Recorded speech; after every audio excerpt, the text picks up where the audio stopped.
كل واحد فينا من أول ما بيصحى لحد ما بينام بيبقى عنده أوقاته وعدد ساعاته مع موبايل. مننا اللي بيدخل يسكرول بلا هدف، ومننا اللي بيدخل يدور ويسرش عشان يستفيد. وفي كل حالة من الحالات هيقابلك بوست هتقف عنده، ومن غير إرادتك هتلاقي نفسك بتعمل سيف أو بتاخد سكرين شوت. وفي لحظة كمان ممكن تلاقي نفسك دخلت الأكاونت أو البيج، عملت فولو ولايك، وبدأت رحلتك جوه. بوست ورا التاني، لايك ورا التاني، استفادة ورا التانية، ومبروك بقيت من التوب فان. ولو محتاج أي معلومة وقتها فأنت هتكون عارف طريقك، هتروح فين والمين. بس خلي بالك، مش أي شخص ينفع ياخد من وقتك، ومش أي بيج أو أكاونت ينفع يكونوا في السيرش عندك. وبعد الحلقة دي من مشكل جرافيك الليست عندكم هيزيد واحد. فيلا ندخل حلقتنا النهاردة، نشوف ضيفنا مين ونشوف موضوعنا ايه.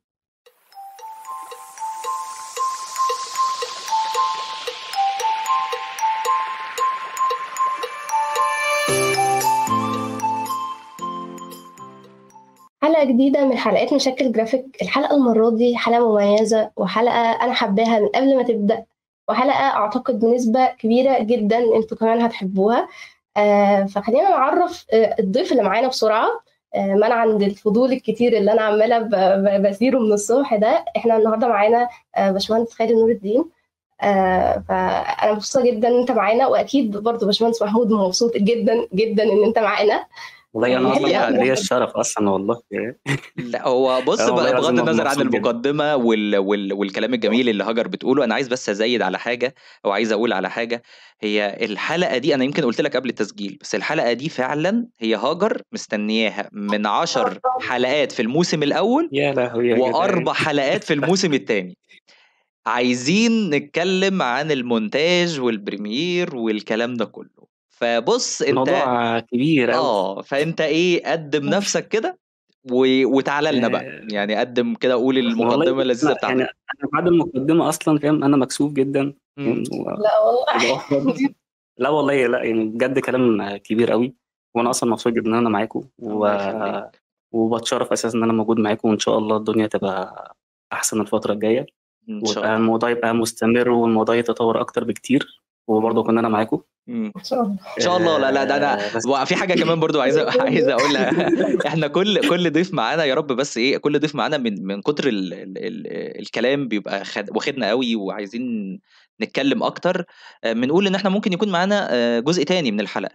انا متاكد بنسبه 1,000,000% ان هاجر هتجبرني ان انا يكون معانا جزء تاني وتالت ورابع من الحلقه دي بالذات. ان شاء الله ان شاء الله. لا ان شاء الله ان شاء الله نبقى موجود معاكم على طول باذن الله. باختصار كده، انا اسمي خالد نور من اسكندريه. عندي 31 سنه. احس ان انا كبير بس انا شكلي صغير، يعني لو فاكر ان 31 سنه ده رقم، لا انا شكلي صغير خالص. طب انت ثواني بس، بتدور على عروسه ولا حاجه، خاطب يعني، ولا بتدور على عروسه علشان بس؟ لا متجوز ومعايا ايام عنده سنه. ما شاء الله. انا هخرب بيت الراجل دلوقتي. بقول لك ما يبانش عليا خالص.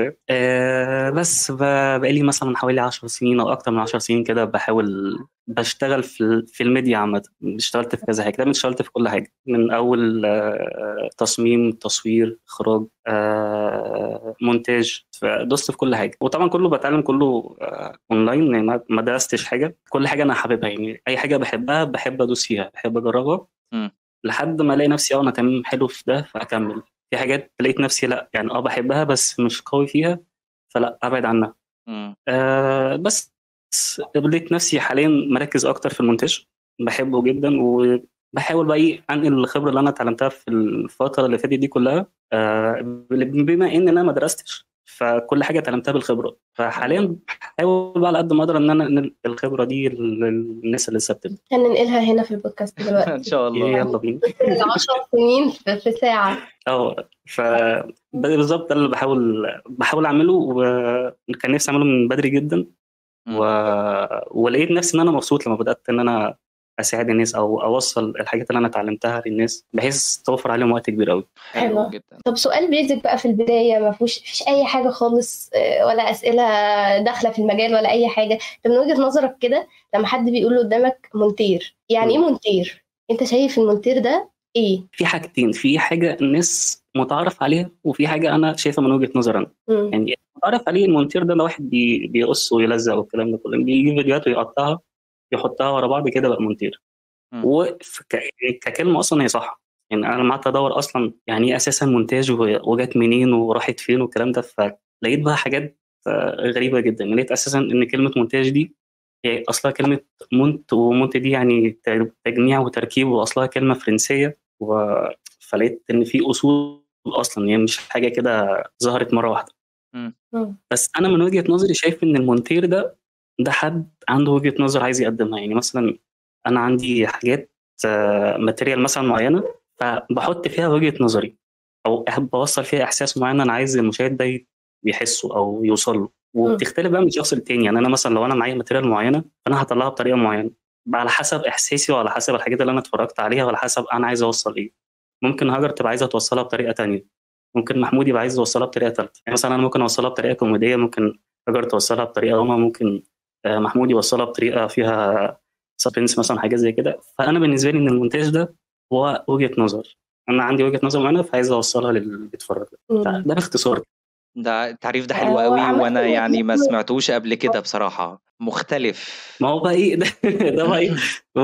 بص عشان انا مش دارس فكل حاجه بتعلمها كده ايه، بحلل اللي قدامي. يعني اي حاجه بتفرج عليها بحللها، فحتى بقيت بحلل شغلي يعني. يعني حتى الحاجات دي انا بدات اعرفها مؤخرا. طب يعني هو أنا هو بشتغل هو كده سؤال هو أول سؤال بتعلم. بس هو مجال دراستك ايه اصلا؟ تجاره اصلا. طب بعيد ماشي خالص عن الموضوع. ما انا عايز اقول لك برضو ان ما فيش بس حد بيشتغل وعايز اقول لك على حاجه. يعني انا مثلا تجاره وقعدت في الجامعه 8 سنين، يعني لحد ما قالوا لي تعالى خلص كان فاضل عندي مادتين، وقالوا لي تعالى خلص المادتين دول عشان خلاص هنرفضك. قررت اخلصهم وانا غصب عني. بس اللي خلاني نقعد كل ده حبي للمونتاج وحبي للشغل في الميديا اصلا.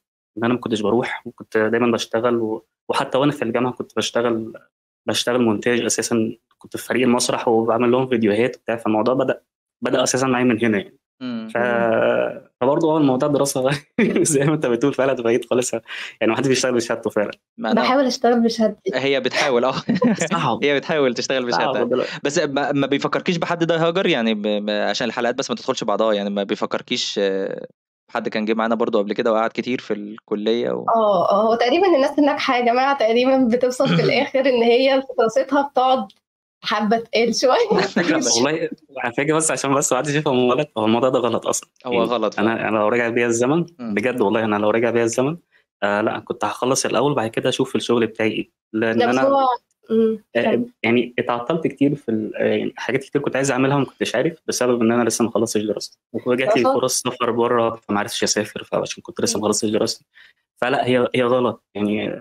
لا يعني انا بنصح اي حد جدا بيسمعنا وعايز يبدا، لا خلص شهادتك الاول وخلص اللي انت بتدرسه، بعد كده تتفرغ بقى للهوايه اللي عندك بقى، لان هي ممكن تاخدك في حتت بعيده جدا. فانت خلص اللي وراك الاول، بعد كده بقى روح في الحته اللي انت عايزها. بالظبط. الظروف بتبقى متشابهه شويه، لان كان في ضيف نفس الحوار بالظبط، وهو كان ما شاء الله برضو وصل لمرحله حلوه جدا من النجاح في حياته عامه وفي شغله وكده. عشان كده دايما مستغربين يعني، احس ان الشاطر في الدراسه عكس بقى في الحياه والعكس. فاللي هو يا ريتني ما كنت شاطره في الكليه يا ريتني سقطت في الكليه. هو على حسب، خلي بالك برضه الموضوع مش يعني هي مش قاعده، على حسب. ممكن ما في ناس كتير جدا خلصت الدراسه بتاعتها وفي ناس قاعده كتير جدا بس فشل. هو على حسب انت عايز ايه، على حسب الدماغ نفسها يعني. طب بما اننا بقى رحنا لنقطة الدراسة ونقطة ان انت بدأت مونتاج من وقت الكلية والكلام ده كله، احنا حاليا دايما بنواجه كلامنا للمبتدئين اللي عايزين يتعلموا او للي اتعلموا وعايزين ياخدوا ستيب تانية بعد ما ياخدوا الخطوة الاولانية ان هم اتعلموا حاجة وكده. فده كله اتكلمنا فيه طبعا في الجرافيك وخلاص، قلنا كل حاجة لها علاقة بالجرافيك. فالمونتاج حاجة أنا من وجهة نظري هي ممكن يبقى طريقة تانية إن إحنا نتعلمها مختلفة عن الجرافيك، مختلفة عن الكلام كله اللي إحنا قلنا ال 14 حلقة اللي فاتوا، ممكن يتقال كلام تاني دلوقتي. فأنت من وجهة نظرك كده؟ عايز أصدمك إن أنا شايف إن الاتنين واحد. يعني أنا شايف إن المونتاج والجرافيك الاتنين واحد أصلا. ماشي بس هل طريق، ما هو بعيدا عن الحاجة نفسها ممكن واحدة أو لأ، أنا بتكلم دلوقتي مثلا نتعلم ازاي. يعني 1 2 3 كده جرافيك، هناخد كورس، هنفتح يوتيوب، تمام ممكن نعمل كده مع المونتاج. بس انا من وجهة نظري انا ما اتعلمتش مونتاج، انا خدت كورس جرافيك وتعلمت جرافيك. بس انا ما لقيتش نفسي ان انا اخد كورس مونتاج او اتعلم مونتاج، انا لقيت طريقه تانية ان انا اتعلم من خلالها. هي دي بقى النقطه اللي انا بحاول اوصلها ان احنا نتكلم فيها. حلو جدا. انا بقى هاخد بقى الكلمه اللي انت قلتيها دي، انت قلتي فاهمه، انا يعني جربت نفسي او انا جربت فلقيت نفسي انا مش ده اللي انا عايزاه، او ده مش يعني مش ده اللي انت عايزه تدرسيه، صح ولا انا فهمت غلط؟ لا انا هو لا صح لا. عادي والله. لا قوليها تاني، لا قوليها تاني بس عشان انت قلتي حاجه دي مهمه جدا جدا جدا اصلا. ماشي. هو الجرافيك انا في الاول خالص المونتاج ده انا في الكليه، لان انا كنت في اعلام. حلو. فانا طب ده بالنسبه لك ده حاجه مهمه جدا اصلا. فانا كده كنت بتعلم في الكليه تمام والدنيا تمام. انا بعد ما اتخرجت اتعلمت حاجات اضافيه تانية، يعني اتعلمت موشن جرافيك وتعلمت جرافيك، كل الكلام ده كله. فانا كنت شايفه ان بعد ما اتخرجت قلت انا هاخد كورس جرافيك واتعلمه، وهاخد مش هتعلم اليوتيوب، وهتعلم برضو الموشن جرافيك برضو هاخد كورس واتعلمه. فجيت عند المونتاج قلت بقى عشان عايزه اطور نفسي او عشان انا عايزه اتعلمه صح، لان في الكليه عندنا ما كناش برضو بناخد يعني اداب اعلام، ما كانتش زي اكيد مش زي اعلام في ان احنا نتعلم الحاجه. بس ما لقيتش نفسي رايحه في طريقه ان انا اتعلم المونتاج نفس الطريقه دي. قلت لا انا مش الجرافيك انا قلت انا مش هاخد كورس فيه ومش محتاجه اخد كورس فيه. بس فانا بقى بتكلم في النقطه حلو جدا قوي الكلام ده، حلو قوي. ليه بقى؟ انا في ناس كتير جدا بتكلمني اصلا بتقول لي انا عايز يعني على طول كده، انا اولا بيسالوني يعني ايه مونتاج، ده اول حاجه، وتاني حاجه اخد كورس فين، ده على طول فاهم يعني الشات عندي كله نفس الكلام ده. فطبعا اول حاجه بقول له انت بعرفه طبعا المونتاج ده عامل ازاي والكلام ده. تاني حاجه بقى واللي هو الاهم، طب انت عرفت منين ان انت بتحب المونتاج وعايز تاخد كورس فيه؟ يعني عشان بقى ابدا مونتاج، فانا وجهه نظري برضه طبعا اللي هي ممكن تكون غلط، وجهه نظري شايف انت عشان تتعلم مونتاج انت لازم تشوف اصلا انت حابب المونتاج ده ولا لا، يعني انت حابب الفكره دي ولا لا. في بقى مليون طريقه، في انت ممكن تجرب نفسك الاول، انت ممكن حتى تجرب انت تعمل شغل لنفسك مانوال كده، علم نفسك بنفسك، وحاجات اللي هي انت حاجات عاديه جدا. يعني انت مثلا عندك فرح واحد صاحبك، روح صوره واعمل له فيديو وشوف الفيدباك بتاعه عامل ازاي. شوف الاول وانت مثلا بتتفرج على اي حاجه، مثلا على اي فيلم، لو لقيت نفسك مثلا بتتشد للحته اللي هي عجبتك قوي في الفيلم ده او في لقطه معينه، فانت انت كده بتحب المونتاج، فهتبدا بقى تحلل طب اللقطه دي عجبتني ليه، طب اللون هنا حلو ليه، طب الموسيقى التصويريه هنا عاليه قوي هنا ليه، طب ليه هنا المونتير قطع بسرعه مثلا ورجع تاني. فانت حس نفسك الاول ان انت حابب المونتاج ولا لا. لقيت نفسك حابب الموضوع، حابب يعني بعينك، حابب بتتفرج على حاجات حلوه، مش اللي هو مشاهد عادي كده انه خلاص اللي هو انا بتفرج على فيلم بشوف القصه وخلاص، لا انا بشوف بقى حاجات تانية ما حدش بيشوفها. هبدا بقى اخد من هنا وابدا اجرب مع نفسي، اشوف مثلا طب البرامج ايه اللي بيشتغل عليه. في برامج بتشتغل على اجهزه كويسه جدا، في برامج لا. طب هشوف اللي يناسب معايا انا الاول. يعني مثلا اكتر سؤال برضو رخم بيتسال لي، واكيد برضو انا عارف بيتسال لمحمود، انا متاكد، هو ايه الجهاز او امكانيات الجهاز اللي اشتغل عليه؟ لسه مسؤول النهارده لسه انا مسؤول السؤال ده النهارده. ده سؤال فاهم، ده بيزك كده. لا انا عايز اتعلم جرافيك وعايز اشتغل مونتاج، ايه هو الجهاز اللي يعني امكانياته عامله ازاي؟ يا عم ما انتش على اي حاجه، بالظبط. شوف اي برنامج يشتغل على الجهاز عندك واشتغل، جرب ايدك شوف. يعني مش دي بقى انا بسميها اللي هو بيتحجج، فاهم، انا عايز احسن حاجه عشان اشتغل. يعني انا اول جهاز اشتغلت عليه كان جهاز اللي هو الكيسه بتاعت زمان دي، وبرنامج ما كانش فيه برامج. كان في برنامج كده اسمه موفي ميكر، ما اعرفش بقى حد عارفه ولا لا. عارفه ده كان بينزل مع الويندوز ده زمان قوي، فاهم. وهو اساسا برنامج كان بيفتح في 3 ساعات، ولما نزلت يعني حبيت احدث الموضوع، فكان في برنامج اسمه سوني فيجاس برضو كان بيفتح في 20 ساعه، وبعمل ريندر مثلا اسيبه يوم. فاهم.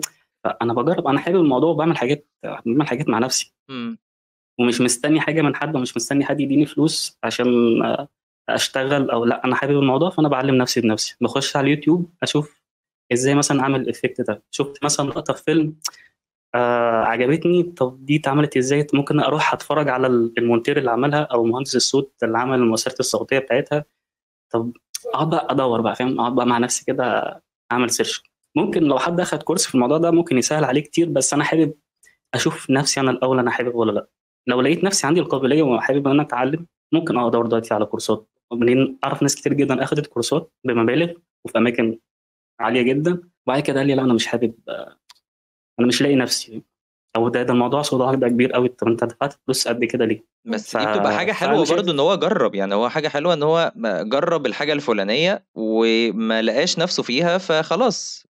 فمش ايوه، ما انت بقى ممكن تجرب، يعني مثلا ممكن اديك مثال نقرب وجهات النظر شويه. يعني مثلا انا عايز العب كوره، حلو فمش هروح مثلا اروح اقدم في نادي الاهلي وانا اساسا ما بعرفش العب كوره.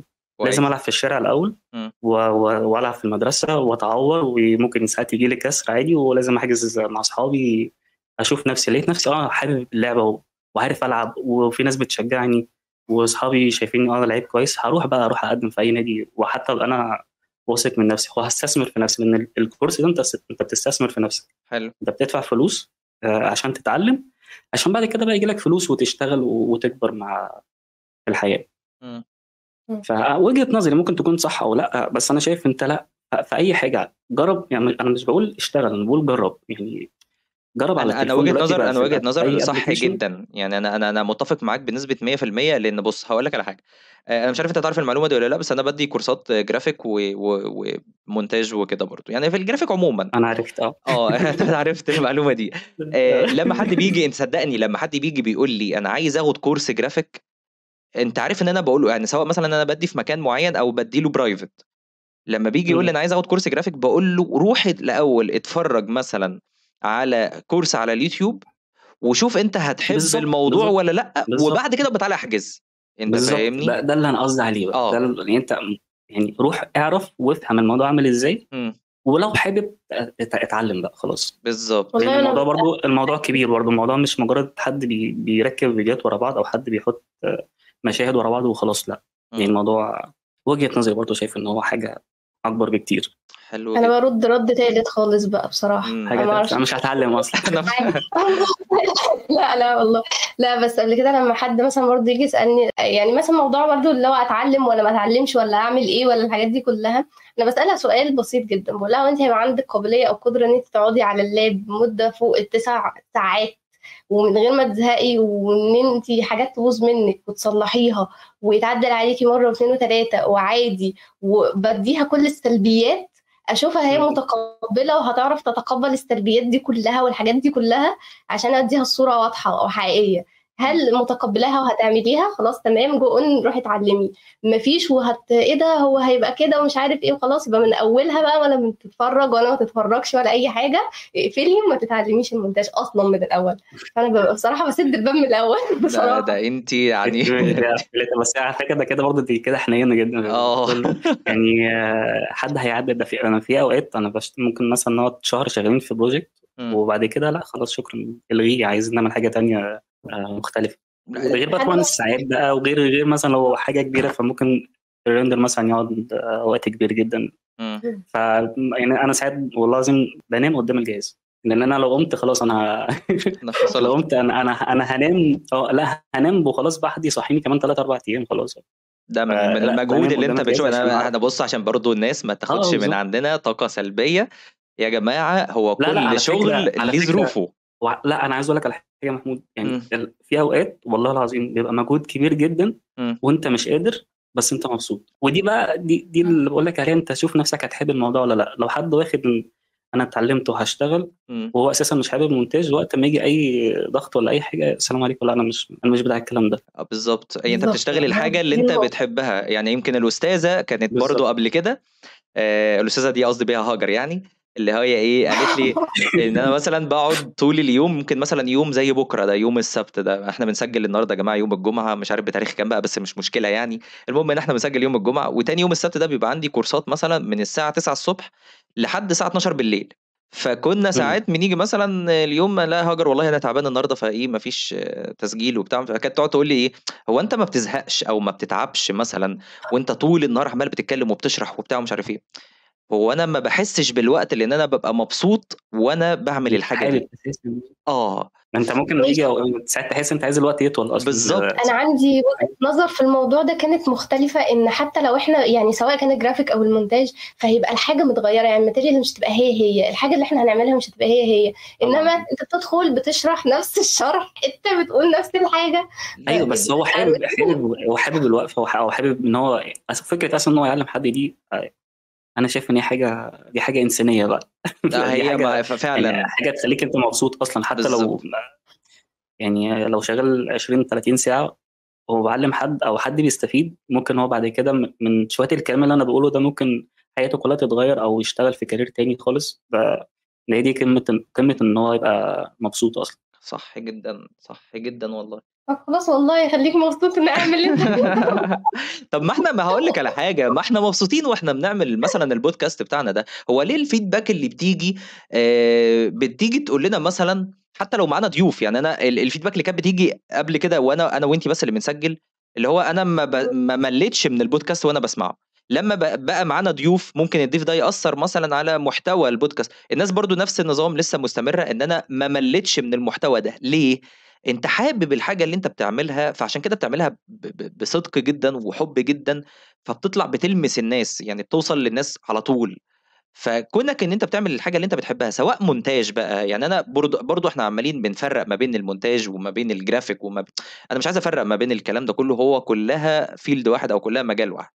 الفكرة في زي ما كان خالد كان بيقول، ان هو انا حابب الحاجة الفلانية فهعملها، وانا مش متضرر مبسوط. وانا مبسوط. بس هي دي النقطة اللي احنا عايزين نوصل لها بس. بالظبط، يعني طول ما انت مبسوط وكمان يعني هتبدع بقى خلاص. انا مبسوط.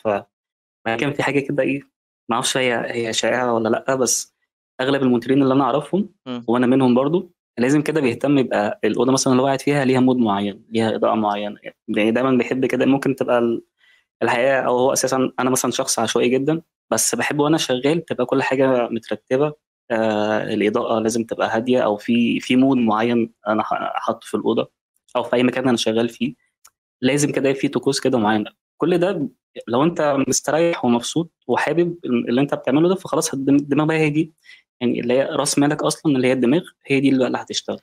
طيب بما اننا احنا عمالين كنا بنتكلم على النصايح ونتعلم ازاي والحاجات دي كلها. دلوقتي حد جاله مثلا ماتيريال او داتا معينة، ايه بقى اللي انت شايفه ان هو يعمله من ساعة لما ياخد ويستلم الماتيريال دي لحد ما يخرجها في الاخر ويرندر؟ ايه الخطوات الصح اللي المفروض ان هو يعملها، المرتبة اللي انت بتقول عليها، الخطوات اللي تخليه يعمل شغل حلو مريح، هو ما يتعبش فيه، او مش ما يتعبش فيه، هو اكيد كده كده هيتعب فيه، بس على الاقل ان هو يرتبه بشكل يطلع منه حاجة كده ايه يعني تستاهل القعدة اللي هو قعدها. ماشي، خلينا نبدا كده واحده واحده. م. تمام. قبل ما يبدا ياخد ماتيريال اصلا، ولازم يكون شخص بيتفرج كتير جدا على كل المجالات. يعني بيتفرج على الفيديوهات بقى طبعا. مش فيديوهات تعليمية، فيديوهات عامة. يتفرج على أفلام ومسلسلات وأغاني وأغاني مهرجانات وأغاني بتاعت التراب. يتفرج على التكنيك يعني. م. يتفرج على فيديوهات رياضية، فيديوهات بتاعت مصارعة اللي هي حاجات في أمريكا.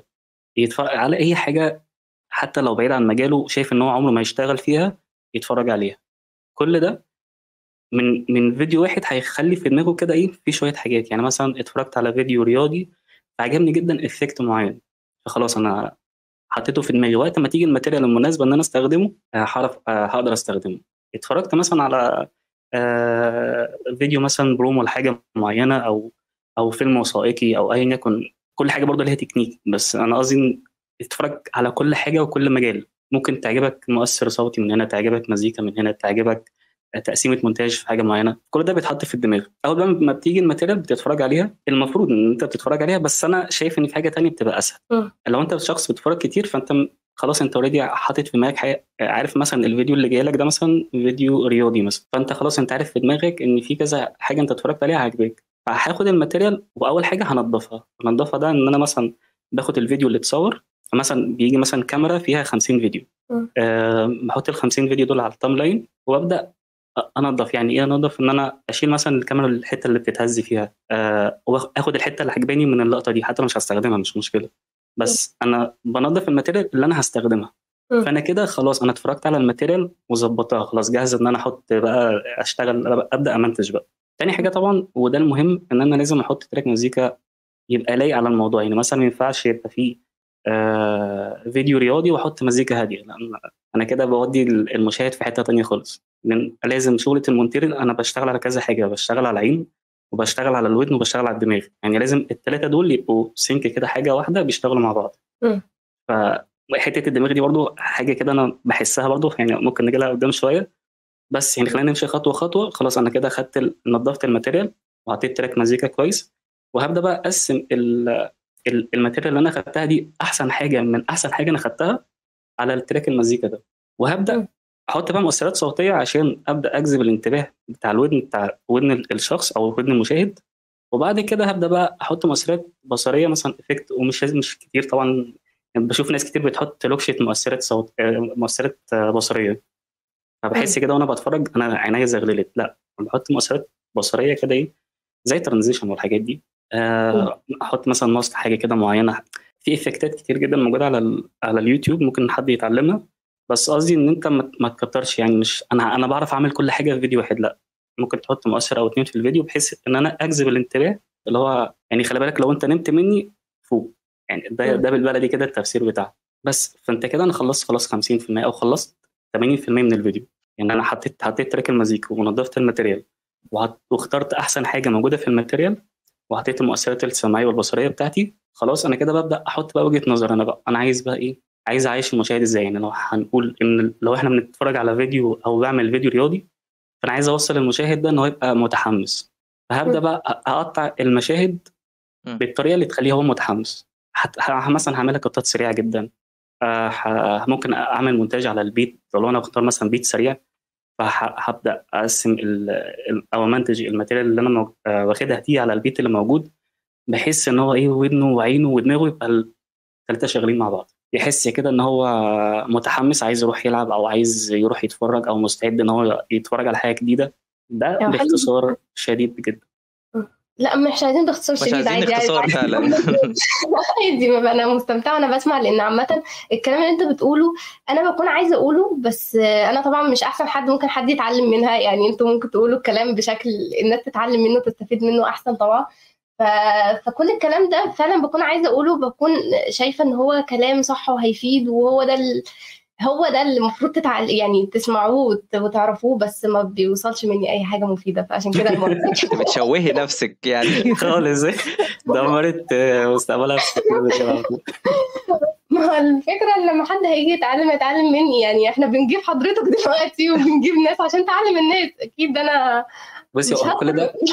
بصي اي حد عنده خبره في حاجه، ممكن التاني ده انا عندي حاجه اكتشفتها مؤخرا، ده في اخر 3-4 شهور. انا في حاجه كنت كتير جدا فاكرها ان هو ايه ده يا جدعان، اكيد ما حدش هيبقى مهتم ان هو مثلا يعرف يعني ايه مونتاج، دي حاجه معروفه جدا. اكتشفت ان في ناس اصلا ما تعرفش يعني ايه مونتاج، يعني في ناس بتسالني هو مونتاج ده يعني ايه يا جدعان ازاي؟ يعني انا بالنسبه لي حاجه بسيطه جدا، بس فالمعلومه اللي عندك او عند اي حد بيسمعنا عايز يقولها او يوصلها لحد تاني، ممكن الحد التاني ده اساسا ما يعرفوش، فبالنسبه له كده فاده.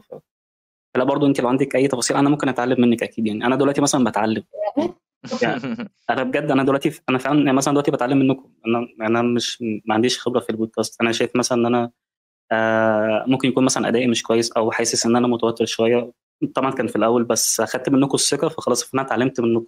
دي في معلومه بس انا حابب ان انا احرقها، معلش يا هاجر. هو خالد كان قال لي قبل كده اول ما ابتديت ان انا اكلمه على فكره ان هو يبقى معانا في حلقه من الحلقات، كان بيقول لي ان انا كنت عايز اصلا اعمل بودكاست. فانا متوقع بصراحه، يعني متوقع لك في حاجتين، انا مش عارف انت جربتهم ولا لا، بس انت لو بدات ان انت تعمل بودكاست، انا عارف ان انت عندك تشانل على اليوتيوب وبتحط فيها حاجات كده انت لو اشتغلت في مجال التدريس عموما وتنقل خبرتك دي لناس تانية، انا متوقع بنسبة 100% او مش هقول 100%، بنسبة 1000% ان انت هتبقى جامد جدا في النقطة دي. تاني حاجة برضو لا بجد والله ما مجاملة، والله ما مجاملة، والله ما مجاملة، انا ما بعرفش اجامل، بس حتة برضو ان انت لو بدأت بودكاست حتى لو مع نفسك، صدقني الموضوع هيبقى حلو جدا، لان انت انا حاسس يعني هاجر بتقول من شوية انا مستمتع جدا بالكلام، انا برضو مستمتع جدا وانا سامع، انا حاسس ان انا في مود بسمع الكلام كده ومود هادي قوي ومستمتع والكلام كله داخل، يعني فاهم انا حتى لو ماليش علاقه بالمجال، انا سامع الكلام انا فهمته، فبصراحة يعني أنا زي ما بقول لك كده، الموضوع أنت لو بدأت في التراكين دول صدقني الموضوع هيبقى حلو جدا، بجانب طبعا النصايح والحاجات الجميلة جدا اللي أنت بتنزلها أول بأول على البيج بتاعتك على الفيسبوك يعني. هو انا فعلا اللي انا بفكر فيه ان انا عايز اعمل بودكاست، ان في حاجات كتير جدا انا اصلا عايز اتكلم فيها، وفي حاجات انا اصلا برضه عايز افهمها بس لسه مش عايز ادرسها شويه او عايز حد يتكلم فيها. يعني مثلا نفسي مثلا اتكلم في يعني علاقه علم النفس اساسا بالمجال الابداعي.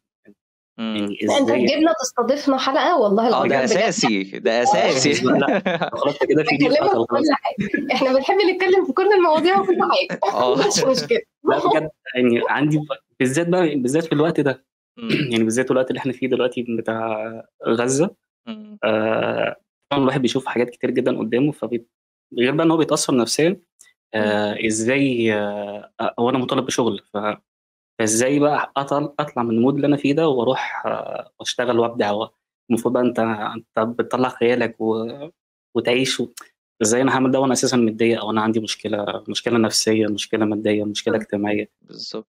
طيب دلوقتي انت شايف بقى، احنا برضو اتكلمنا في الموضوع ده بس من وجهة نظر الجرافيك، احنا دلوقتي في المونتاج. فانت شايف الاحسن لو حد بادئ في المجال ده ان هو ينزل يشتغل في شركة ويتعلم منها، ولا يشتغل مع نفسه فريلانس ويدوس بقى ويلطش مع نفسه؟ طب انا في برضه سؤال في الحته دي بالذات. يعني ممكن يبقى في خطوه قبلها اصلا.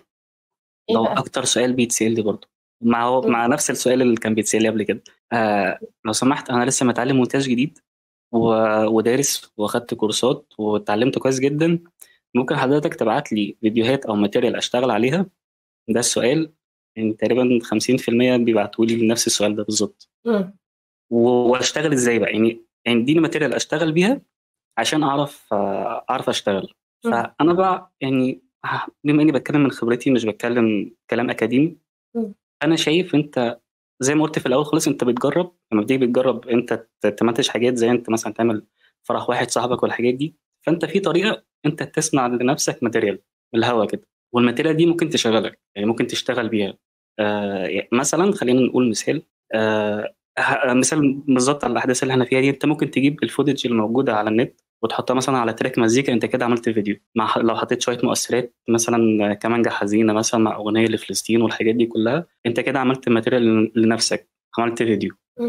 لو انت بتحب فيلم معين، انت ممكن تاخد الفيلم ده. وده اللي انا عملته على فكره، ده اللي انا عملته اول ما كنت بشتغل على موفي ميكر زمان خالص. كنت باخد الافلام اللي انا بحبها واعملها واحط كده، بمرن نفسي يعني. وكنت مش فاهم طبعا ان انا بمرن نفسي، بس انا كنت حابب اللي انا بعمله ده. فان انا اخد الفيلم ده واخد منه اللقطات مثلا الرومانسيه اللي فيه واحطها على الاغنيه الرومانسيه، او العكس اخد اللقطات الدراما اللي فيها واحطها على الاغنيه دراما. فكان في وقت كده كان طلعت لسه في الاول روتانا كانت بتعمل نفس الكلام ده، فحسيت ايه ده انا بعمل زيهم، ده انا اروح اشتغل في روتانا بقى على طول.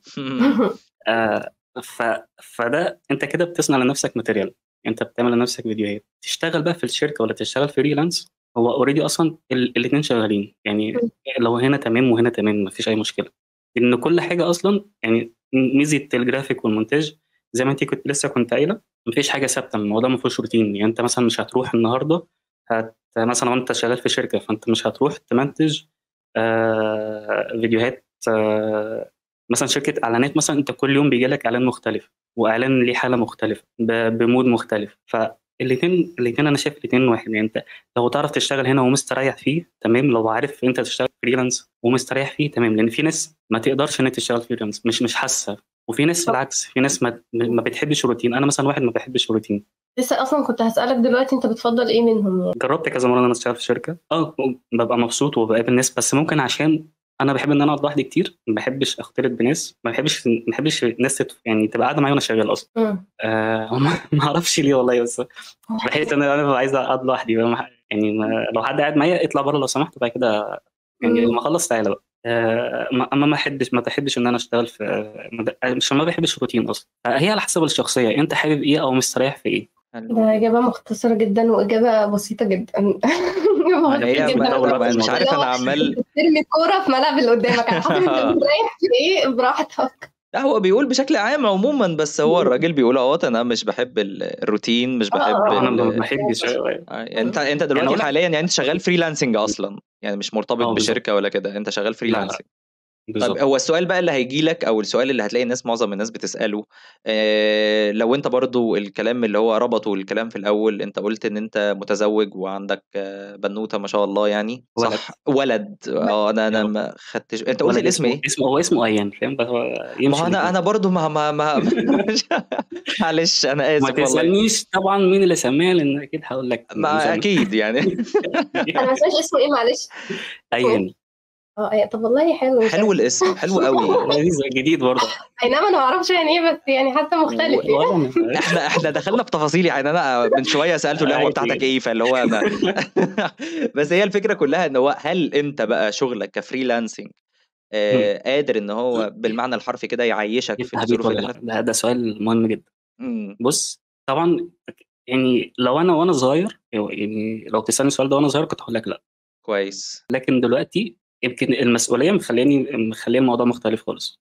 يعني المسؤوليه عندي مخليه لا انا بهتم بالشغل جدا. يمكن الاول كنت مثلا ممكن مثلا لو فيديو ممكن ما اردش على عميل مثلا ولا حاجه، يعني فيديو مثلا انا مش عاجبه فما اردش على عميل. طبعا الكلام ده وانا صغير يعني، اكيد مش دلوقتي. وده طبعا ده اغلب الشباب بتعمل كده، او لسه اللي بادئين بيبقى فرحان انه مثلا عمل شغل واخد فلوس، خلاص انا كده اتكبرت على الموضوع. لكن الموضوع ملهوش، ممكن تشتغل معاه النهارده مثلا ما يشتغلش معاك تاني بكره، ممكن تشتغل النهارده مع 5 6، بكره انت شغال مع واحد بس. فهي بتيجي بقى ايه؟ بالسعي. غير السعي طبعا انت طول الفتره دي، طول ما انت بتتعلم انت بتكون علاقات. يعني مثلا من ضمن الفرص انت ازاي مثلا تشتغل في المونتاج اساسا، فانت اوريدي في ثلاث طرق، ده من وجهه نظري او دول اللي انا جربتهم. يا اما ان انا بشتغل في شركه بدخل ثابت، خلاص انا مسستم نفسي على الحياه دي. يا اما بشتغل فريلانس، ان انا بقعد بسعى بقى، بجتهد وبقدم هنا وبقدم هنا، وحد يشتغل معايا في عجبه شغلي فيشتغل معايا تاني. يا اما طريقه ثالثه ان انت بتكون علاقات. يعني انا مثلا في شركه مثلا، ففي مخرج مثلا شاف شغلي ان هو كويس فاشتغل معايا بره الشركه. لما سبت الشركه فاشتغل معايا لوحدي. وانا شغال معاه ففي عميل كنت بعمل له شغل فعجبه، فلا خد ده حلو هاته انا عايزه مثلا يشتغل معايا في حاجه تانية بره. اتعرفت مثلا على منتج معين في مكان معين، فانت تقعد تكون علاقات.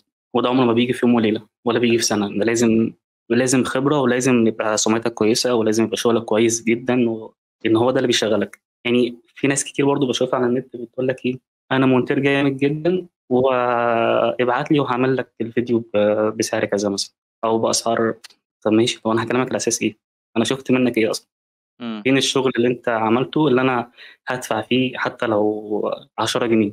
يعني ما انت ممكن تكون بتضحك عليا، انا ما شفتش شغلك اصلا.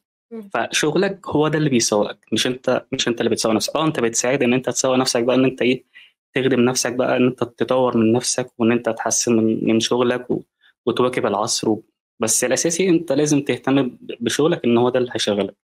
بس انت اجابتك ايوه، انا كنت لسه هقول لك نرجع بقى للسؤال تاني. ايوه طبعا هو بس مش اول ما بتبدا بتشتغل على طول. هو الموضوع يعني تراكمات، يعني انت علشان توصل بالزبط للمستوى اللي انت فيه ده، انت مريت بمراحل اللي انت قلتها من شويه، اللي هو العلاقات ومش عارف ايه والكلام ده، وبتدخل في مشاكل وتتعلم، والمشاكل دي هي اللي بتعلمك اصلا. وماتيريال مثلا يطلع وحش فانت مجبر ان انت تصلحه، كل الكلام ده. يعني لازم يبقى عندك خبره كبيره جدا عشان تقدر. كل ده برضه هنرجع برضه لنفس النقطه الاولانيه خالص، لو انت حابب الموضوع هتقدر تشتغل منه. اجابه صريحه جدا، او ممكن يفتح بيت، لكن محتاج انت تشتغل نفسك كتير جدا. محتاج يبقى هو ده شغلك الاساسي، مش ان هو حاجه انت بتعملها في وقت فراغك، مش حاجه بتعملها بمزاجك، مش حاجه لما تبقى فاضي، مش حاجه لما لا. لو انت عايزه يبقى هو مصدر رزقك الاساسي، انت خليك ركز فيه على قد ما تقدر وتعلم. يعني انا شخصيا انا بقعد اتعلم في حاجات مش بتعلم انا، ممكن عشان انا بحب الموضوع ده انا بقعد اتفرج على فيديوهات مالهاش علاقه بيا اصلا. ممكن اقعد اتفرج على 3 دي ماكس، ممكن اقعد ساعه ساعتين بتفرج على حاجات ممكن انا مش هستخدمها اصلا. بس بيشاء الظروف ان بتيجي اوقات بيجي قدامي الحاجه او الشغل اللي محتاج الحاجات اللي انا اتفرجت عليها دي. يعني مثلا في حاجه مثلا بتحصل لي انا دلوقتي مثلا، ده حاجه جت صدفه كده. انا مثلا انا كل شغلي في شغل تجاري جدا، حلو. بشتغل مع شركات وايفنتات وحاجات كده. لكن الفتره اللي فاتت دي كنت بحب جدا اتفرج على الفيديوهات بتاعت اليوتيوب، وشايف ان الفيديو بتاع اليوتيوب ده حاجه متعبه جدا وحاجه صعبه وحاجه مش سهله، ان انت في وسط المنافسه الكبيره جدا ان انت تعمل فيديو مدته مثلا 10 دقائق يقدر إن يخلي المشاهد ده ما يقومش او ما يطلعش من الفيديو، تقدر تجذب انتباهه لمده 10 دقائق ويبقى فيه قصه وتعمل له بدايه وجزء في النص اللي هو الهدف، وتعمل له نهايه بحيث ان هو يطلع من، يعني لو تدخله من الفيديو ويطلع تاني. فده حاجه صعبه جدا. انا كنت حابب ان انا بتفرج مثلا ده بيعمل ده ازاي وده بيصور ازاي، واتفرج على ناس بره وناس مش مصريين وناس مصريين، بتفرج على كل الناس واقعد احلل الفيديوهات اللي تعجبني. طب دي عجبتني ليه؟ وهي حاجه بعيده عن مجالي اصلا، حاجه مش بس هصادف اصلا ان انا بمبدأ اللي هو اشتغلها. انت مش هتخسر معاك، هي هتضيف لي بالظبط، بس مش انا هتخسر. حاجه حاببها اه فبتفرج عادي، ايه المشكله يعني؟ انت بتعمل كده من باب اللي هو انت مثلا انت حابب الموضوع زي ما انت بتقول، حبه قوي كمان، عشان كده انت يعني ايه دايس، انت ما انتش عارف انت ايه اللي بيحصل، بس بالظبط. انت دايس، انت حابب الموضوع. فاحنا حته انت المونتاج يفتح بيت ولا لا، يفتح بيت وتشتغل والدنيا تمام، ولو شغال فريلانسنج، بس ده يتوقف على شويه حاجات انت برضو قلتهم كده في وسط الكلام، اللي هو انت حابب الموضوع ده قولا واحدا محدش يقدر يزايد عليه. تاني حاجه السعي برضو، او اول حاجه ممكن السعي، تاني حاجه انت حابب الموضوع، تالت حاجه وانت ممكن تجتهد في شغلك، الله ينور عليك، اللي هو لازم الاجتهاد تجتهد في شغلك. والتطوير. بالظبط. طب دي بمناسبة التطوير بقى، أنا معلش بقى همسك في الكلمة دي شوية. أنت كنت تقول حاجة ولا؟ لا لا لا لا كملي، ده انا بقول لك الحلقه دي برعايتك انت يعني. بمناسبة التطوير دلوقتي، انت بتتكلم في وقت بيكون معاك فيه شغل او بتكون زحمة شغل او ايا كان، وقت بقى مفيش معاك اي بروجكت، مفيش معاك اي شغل، وقت فاضي بالنسبة لك. ايه الاحسن بالنسبة لك ان انت يعني الطريقة اللي انت تطور بيها نفسك؟ الوقت ده بتقدر ان انت تستغله ازاي وتستفيد منه؟ ان انت ايدك على طول تبقى شغالة ودماغك على طول شغالة، وفي نفس الوقت لا بتطور نفسك، بتهيئ نفسك لأي شغل جاي. تمام. انا زي ما قلت برضو، انا على طول بتفرج وبحلل اللي انا بتفرج عليه، ده كده رقم واحد. اه ورقم اتنين ان انا ماشي، انا بشتغل مونتاج بس انا لازم اطور نفسي في البرامج التانية، لان المونتاج ده هو ما بشتغلش على بريمير بس، انا ممكن بحتاج ان انا لازم اشتغل او ابقى فاهم فوتوشوب، لازم ابقى اشتغل على موشن جرافيك، فابقى لازم ابقى فاهم افتر افكت. كل ده كل ما بعلم نفسي واطور نفسي اكتر في البرامج التانية بيخدم على شغلي اصلا في المونتاج، فبيوسع مجال شغلي. خلينا مثلا نقول مثال بسيط جدا، بعمل مثلا فيديو وفي لازم احط لوجو في الاول، فاللوجو ده لازم يبقى بيكون بيتحرك، مش هينفع احط صوره كده. فلو العميل مثلا شايف ان انا مش عارف اعمل حاجه في اللوجو ده، فهيروح يشوف حد تاني بتاع افتر افكت او بتاع موشن جرافيك يعني، يخلي اللوجو ده يتحرك ويرجع له تاني. فكده بقى انت مش محترف او مش لامم الموضوع كله في ايدك. لا، لو انا بقى عارف ان انا اعمل ديزاين وبشتغل على الموشن جرافيك وبحرك وبعمل افكتات على افتر افكت وحاجات بقى موشن تراك والحاجات دي كلها وبمنتج كمان، فكل ده بيخدم عليا انا. فانا قاعد بقى فاضي بتعلم بقى، مش بتعلم برضو ان انا بمرن ايدي والكلام ده، بتفرج واطبق، يعني بتفرج واطبق في الوقت اللي انا هحتاج فيه ان انا اطبق الحاجه دي. فكل ده بيخليني ان انا اتطور. طبعا بقى غير كده ان انا لازم اتفرج على حاجات بعيد عن مجالي اصلا، يعني انا ممكن اتفرج على افلام وثائقيه افهم المود ده بيتعمل ازاي، اتفرج على فيديوهات رياضيه افهم المود ده بيتعمل ازاي. انت عندك فيلم كوميدي ودراما واكشن وسسبنس، كل حاجه ليها طريقه معينه وليها حاجه مختلفه. ده غير بقى كل ده انت بقى لازم تطور احساسك انت بقى، يعني ازاي هتحط بقى احساسك بقى في الفيديو اللي انت بتحطه ده، يعني او في الفيديو اللي انت بتعمله ده، عشان بقى في الاخر خالص يوصل للمشاهد. عجبني قوي الكلام، انت بتوصل الموضوع، مش اللي هو ايه يعني، انت بص حابب هو الحاجه فبتطلعها بطريقه كده حلوه قوي بجد.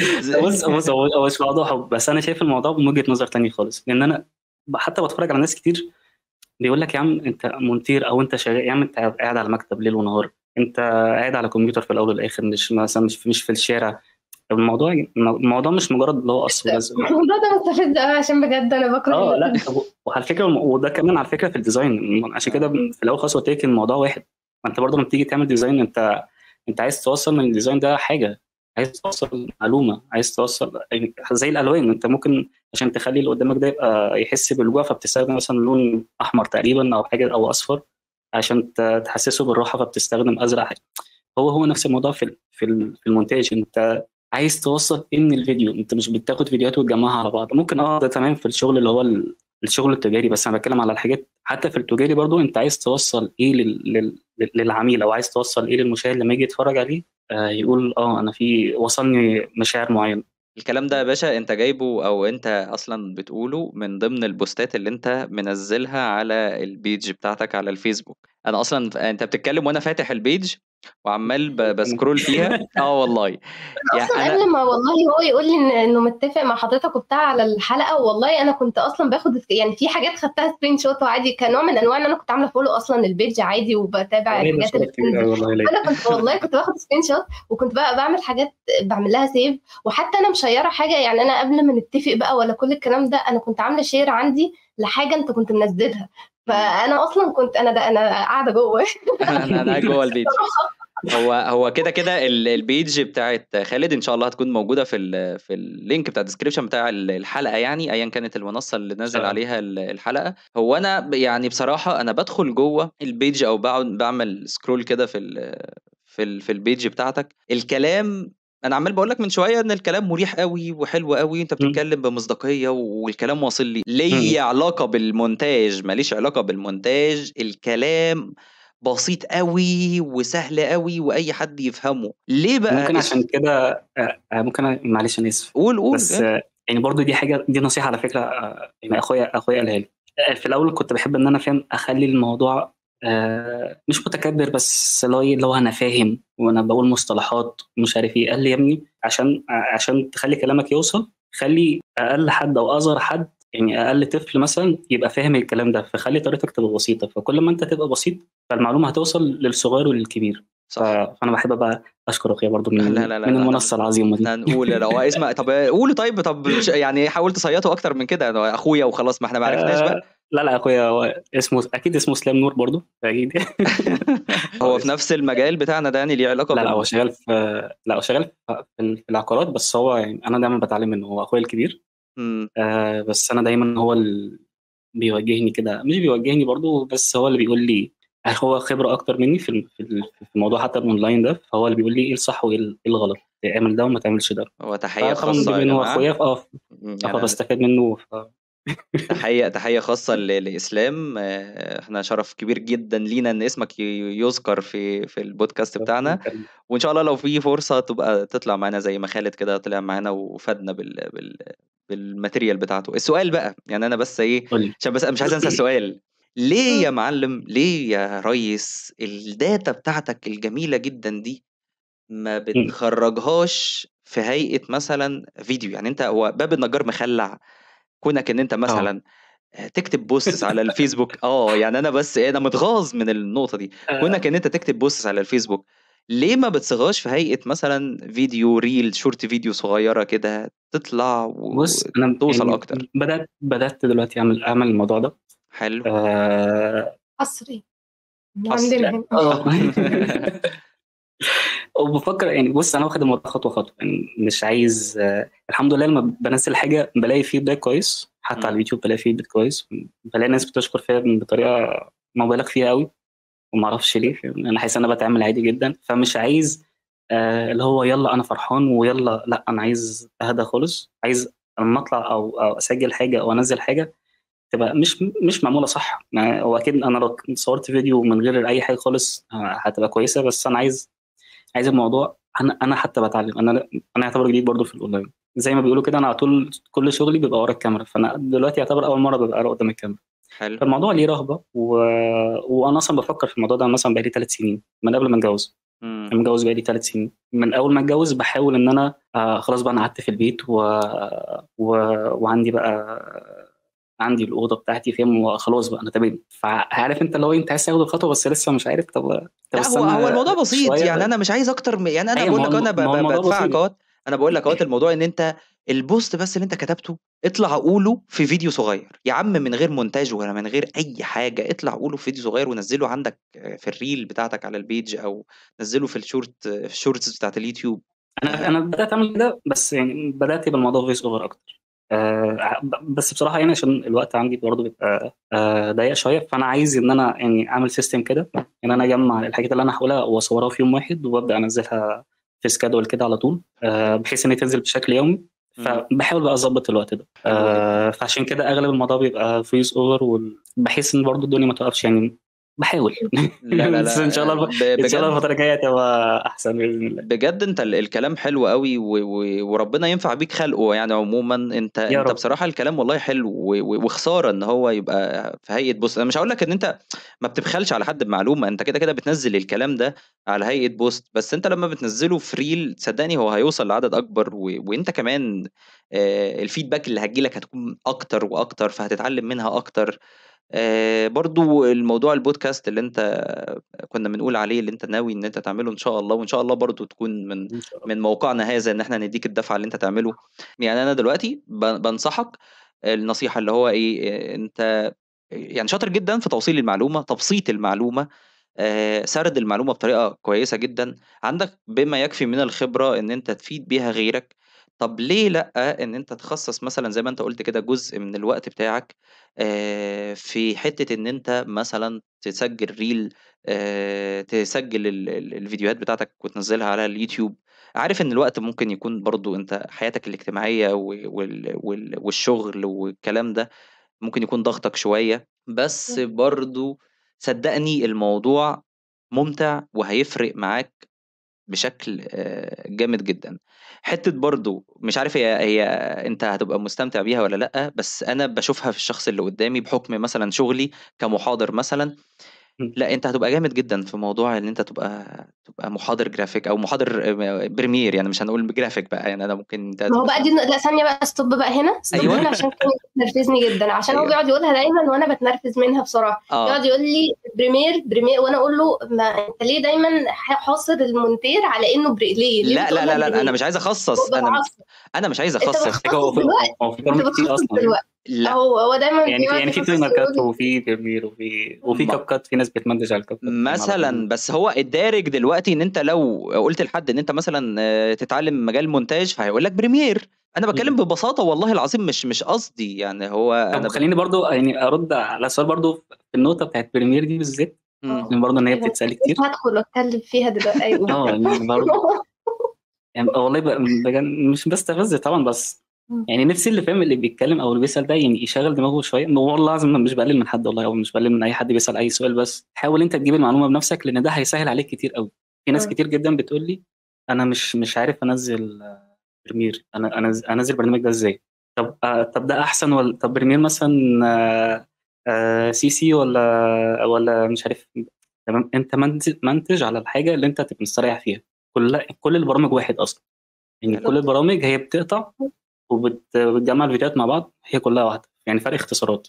فاينل كات زي بريمير زي زوني فيجاس زي موفي ميكر بتاع زمان، هو كل واحد، كله نفس الاوبشن، بيتحط عليه صوت ويتحط عليه صوره ويتقطعوا. انت بقى مستريح على ايه، او اللي هيتحط على الجهاز عندك يبقى خليك انت قاعد مستريح مش متضايق ان هو مثلا يكون مثلا البرنامج تقيل عندك، أو اللي انت هتبقى مستريح فيه هو ده البرنامج بتاعك. خلاص لما ربنا يكرم ان شاء الله وتشتغل وبتستثمر في نفسك وتبدا يجي شغل، تبدا تحسن الجهاز بتاعك، تجيب مثلا لابتوب مستعمل، بعد كده تجيب لابتوب اعلى شويه حتى لو مستعمل مش مشكله، بعد كده تبدا تجيب لابتوب جديد بس كويس، بعد كده تبدا تجيب ماك، بعد كده اي ماك.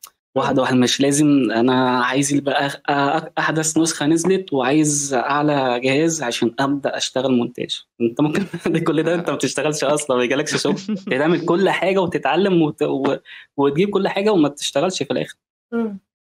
شكرا ان انت قلت المعلومه دي، شكرا ان ما انت انت قلت المعلومه بتشتميني دي. كده لو انت بتبقى في عشان وشي بس بس جوزي بتاع بريمير. لا والله بيعمل بص، قوي ده. لا والله بص هقول لك على حاجه. انا بحكم مثلا الكورسات او بحكم مجالي انا في مجال الكورسات وكده، احنا بص بيبقى عندنا مثلا الدبلومه بتاعتنا بتبقى دبلومه الجنرال جرافيك، بتبقى متقسمه في ميني وفي الجنرال الكامله. الميني دي اللي بتبقى فوتوشوب الستريتور ان ديزاين، بعد كده بتكمل بقى بريمير وبتكمل افتر.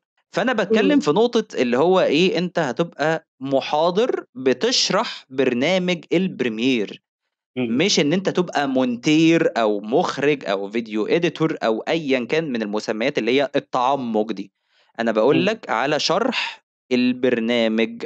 وده يا استاذه هاجر وده يا استاذه هاجر اللي انا بحاول ان انا اوصله.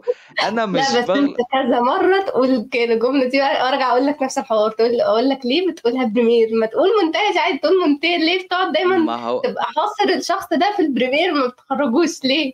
والله ما قصدي حاجه، بس انا بتكلم بحكم مش هنتخانق دلوقتي.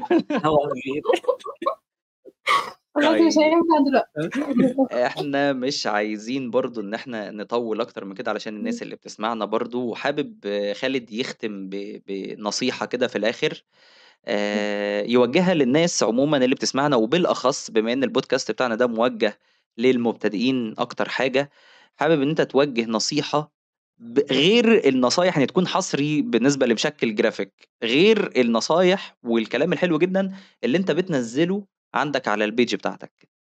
غير كل يعني انا ما اعرفش حاجه مثلا هقول لك على حاجه لا والله ابدا، حاجه بس مثلا انت غلطت فيها وانت بتبتدي او حابب انت تختصر بيها وقت على الناس. بص انا بسهلها لك ازاي، حاجه مثلا انت عملتها. انا في حاجه جت في دماغي كده. حلو، قول.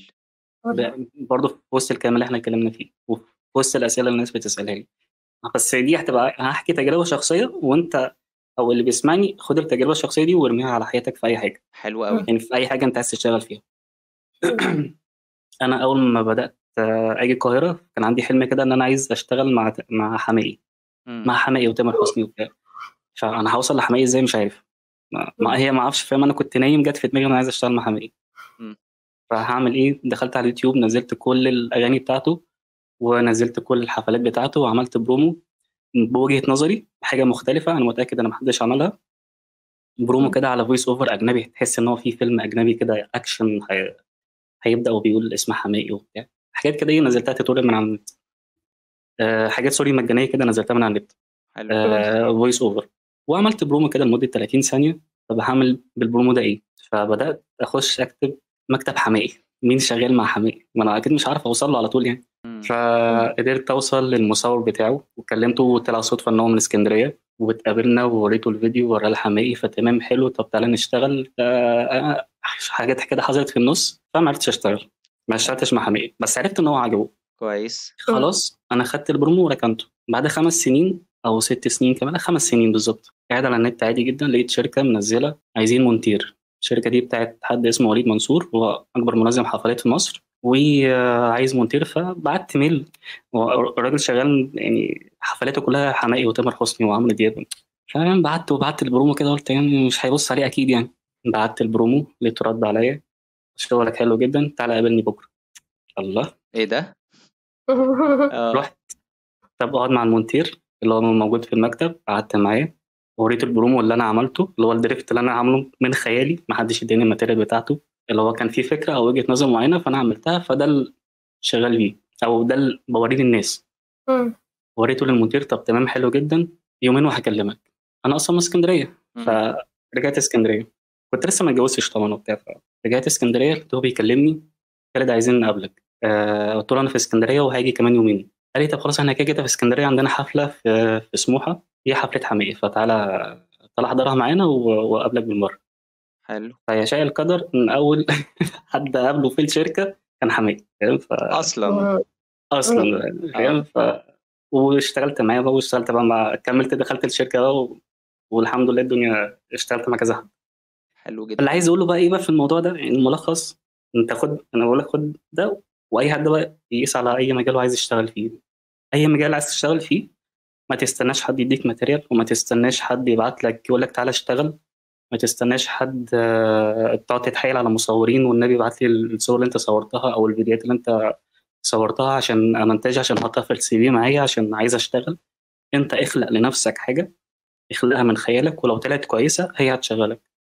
وشوف المجال اللي انت عايز تشتغل فيه ايه، اعمل فيه. انا نفس الكلام ده عملته في كذا مجال على فكره، في المجال الرياضي يعني مش عايز بقى اقول ناس اسامي ناس او حاجه، بس وقدرت اوصل بشغلي لناس عمري ما كنت اتخيل ان انا اقعد معاهم ويبقوا اصحابي.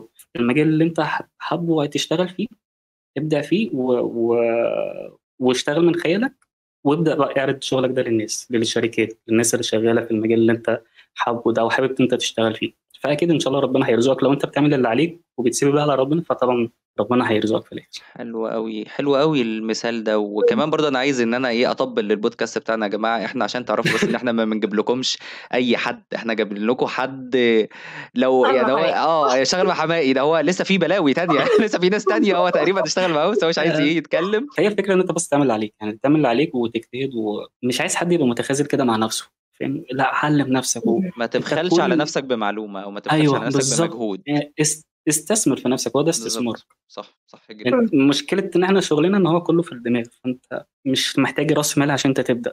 صح كل اللي انت محتاجه ان انت تستثمر في نفسك انت. صح جدا. حلو قوي.